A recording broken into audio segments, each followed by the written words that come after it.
হরে কৃষ্ণ বন্ধুরা, রাধে রাধে।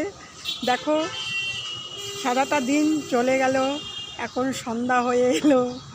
দিনের শেষে যেমন রাত হয়, রাতের সৌন্দর্য যেমন আকাশ ভরা তারা এবং চন্দ্র, তেমন রাতের শেষে দিন হয় সকাল। সকালটা যেমন ফুটে ওঠে মিষ্টি সকাল, সেই সকালের শেষে যেমন দিন শুরু হয় সূর্যের আলো।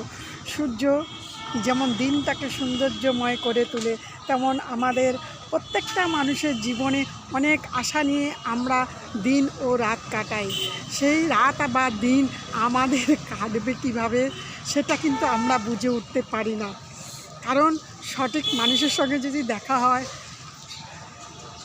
সকালে, তাহলে আমাদের মনে মনে ভাবি যদি দিনটা শুরু খুব ভালো যায়, তবে আমরা ভাবি সত্যি আজকে অমুকের সঙ্গে দেখা হয়েছে, দিনটা কত ভালো, তাই না? এবং যখন আমাদের দিনটা খারাপ যায় তখন ঠিক সেই মানুষটাকে আমরা দোষারোপ করি যে আজকে ঘুমের থেকে উঠেই ওর মুখ দেখা হয়েছে তো তাই জন্য দিনটা এরকম। কিন্তু আদৌ না।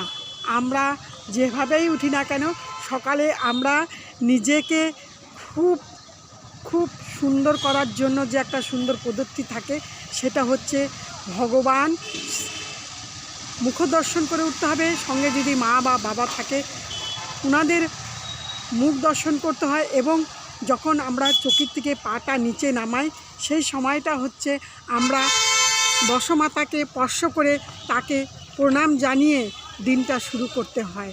তবে আমরা যার মুখ দেখি না কেন আমাদের কিছু অনুভব হবে না, কিন্তু আমরা সেটা না করে আমরা অনুভব যেভাবে করি সেটাই নিয়ে আমরা নিজের মাথাটাকে ভারী বা মারামারি করি।